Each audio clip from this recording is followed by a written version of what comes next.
By the end of that night, no punches were thrown, no challenges were shouted, and no one walked away injured. Yet 7 people left the room knowing they had witnessed a quiet conclusion that could not be undone. Bruce Lee did not raise his voice. He did not explain himself.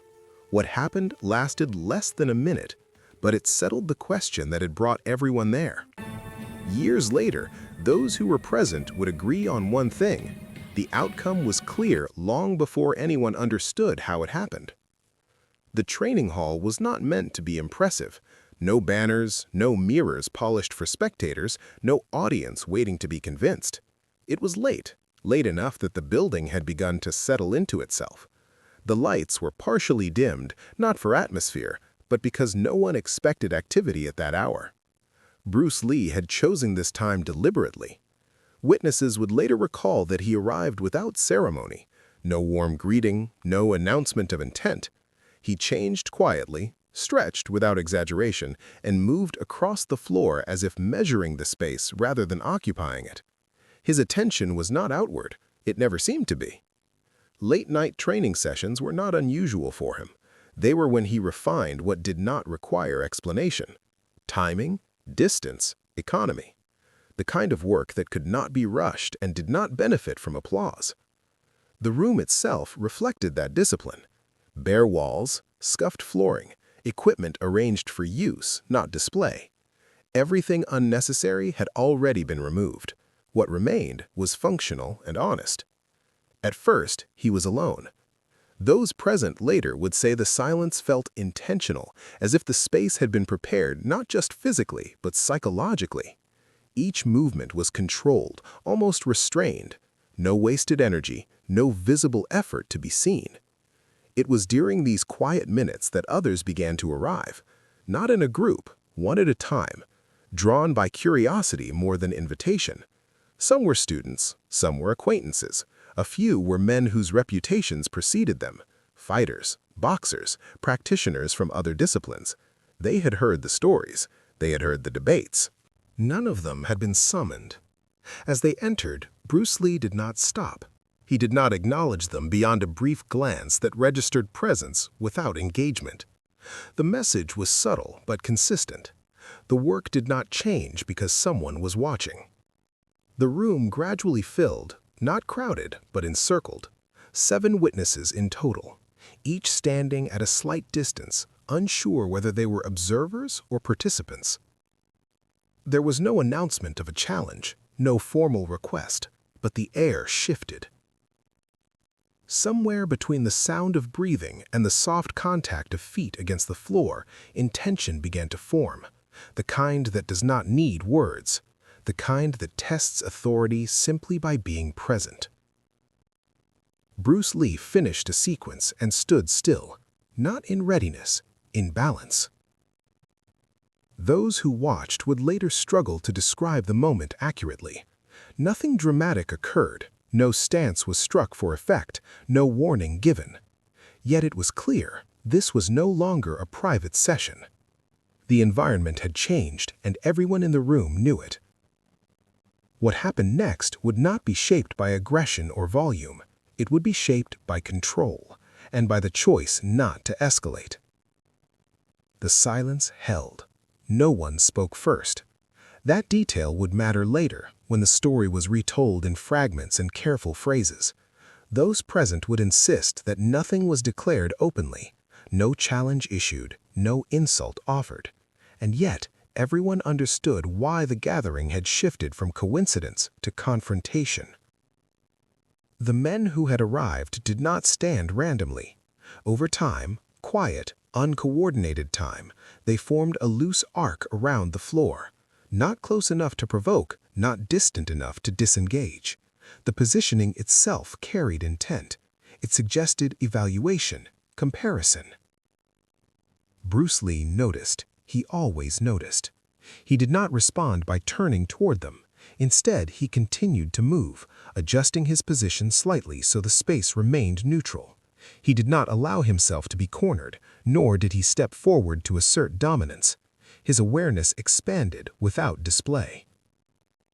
Among the observers were individuals accustomed to command, Men used to being deferred to, used to rooms changing when they entered. In other settings, their presence alone would have dictated tone. Here, it did not. That imbalance created friction. One of them, later remembered as the most vocal outside the room, shifted his weight, a subtle sign of impatience. Another crossed his arms. Someone else smirked, quietly enough to avoid accountability. These were not acts of aggression, they were tests. Bruce Lee did not meet them halfway. Witnesses recall that he finally stopped moving, not abruptly, but as if the exercise had simply reached its natural conclusion. He stood upright, breathing steady, eyes level. Still no words. The absence of response unsettled the group more than resistance would have. In many challenge scenarios, authority is negotiated through escalation. Someone must push first. Someone must react. Here, there was nothing to react to, only presence. One man cleared his throat as if to speak, then reconsidered. Another adjusted his stance, unconsciously mirroring readiness. The room began to tighten, not through threat, but expectation. Everyone there understood the unspoken question. Was the reputation real when stripped of audience and choreography? Bruce Lee offered no reassurance.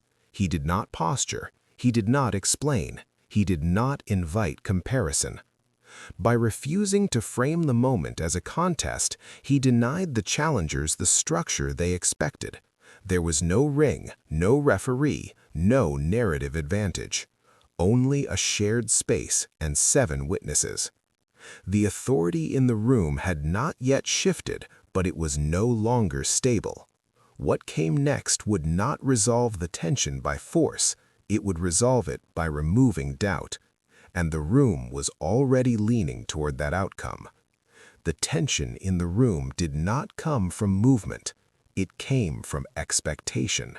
Each observer, each man standing at the edge of the hall, felt it differently.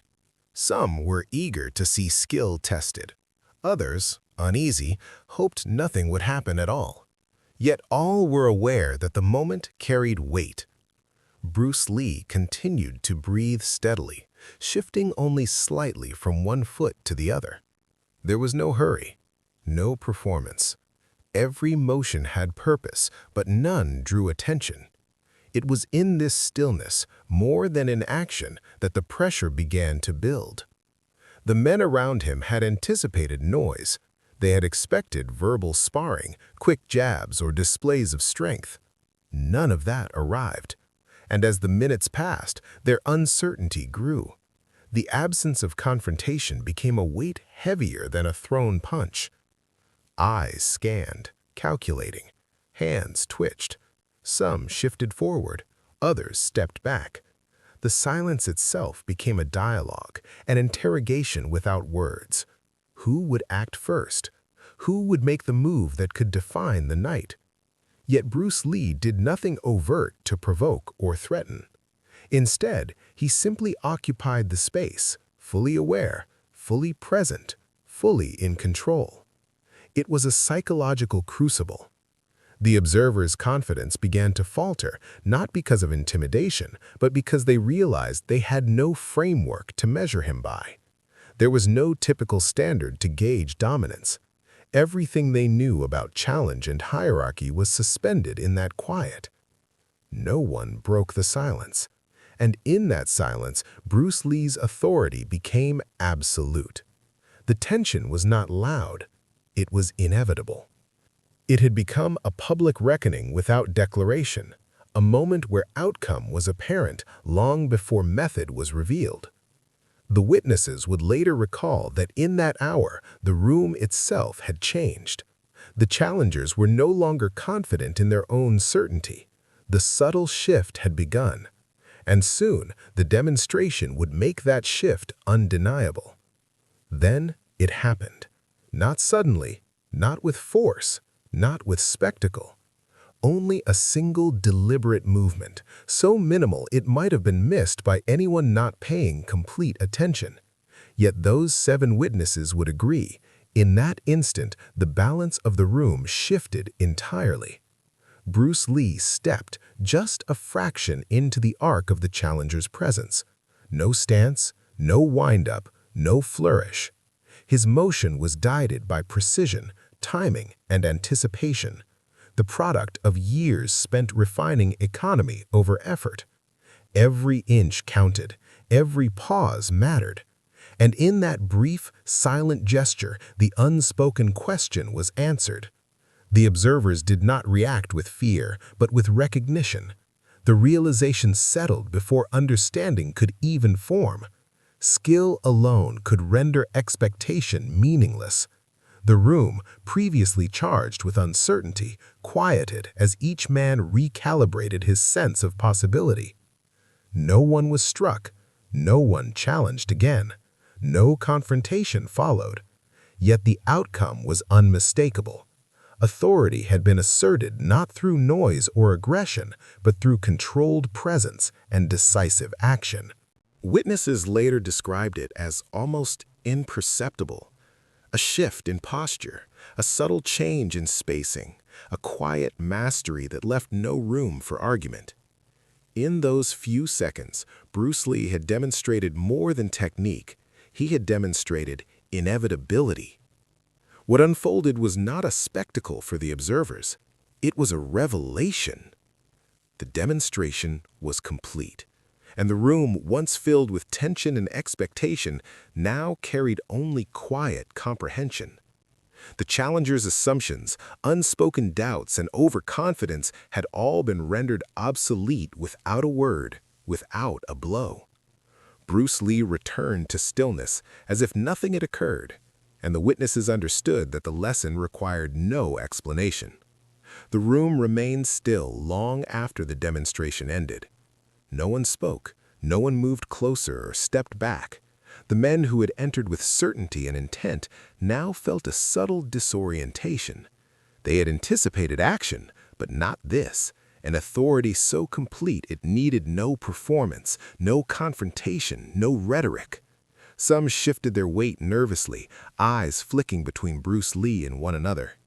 It was not fear in the conventional sense. It was recognition. Recognition that the assumptions they carried into the room had been quietly dismantled. Pride had not been challenged directly, but it had surrendered anyway. Bruce Lee did not acknowledge their uncertainty. He simply stood, breathing evenly, his posture calm and unbroken. The lesson had been delivered, and there was nothing left to add. Over the next minutes, the observers began to depart, each processing the incident in his own way. Some later recalled the subtle details, the precision of a footstep, the timing of a shift, the complete control of energy. Others remembered only the feeling, an almost physical certainty that the balance had changed. No one bragged, no one tried to explain, no story left the room that night. Only 7 men carried the memory, a quiet, indelible understanding that what they had witnessed could not be undone or dismissed. By refusing to engage in spectacle, Bruce Lee had ensured the impact was lasting. The authority in the room had been exercised without theatrics, without dominance through volume or violence. It was a lesson embedded in stillness, in timing, and in the inevitability of mastery. And the room itself seemed to breathe again, only now with the weight of silent comprehension hanging in the air. Those present would leave carrying a singular truth. Control can be demonstrated without conflict, and mastery can render challenge irrelevant before it is even realized. The aftermath was quiet, but the imprint was permanent. Years later, the incident existed only in fragments of memory. There was no photograph, no recording, no public account. Only 7 men could recount the night, and even they did so cautiously, aware that the moment's power lay in its quiet, almost invisible authority. For each witness, the recollection carried a different nuance. Some remembered the precision, the subtlety of Bruce Lee's motion. Others remembered the way certainty had shifted in the room, how a presence could render challenge irrelevant without a single word or strike. And all agreed on one thing. The outcome had been inevitable from the first pause, the first controlled breath. The lesson endured longer than any demonstration could. It was not a story of victory over an opponent, but of mastery over expectation. A reputation, tested quietly, became indelible through restraint rather than spectacle. Those who were present carried that understanding into their own lives, often in ways they could not articulate. Over time, the story became legend, though rarely spoken aloud.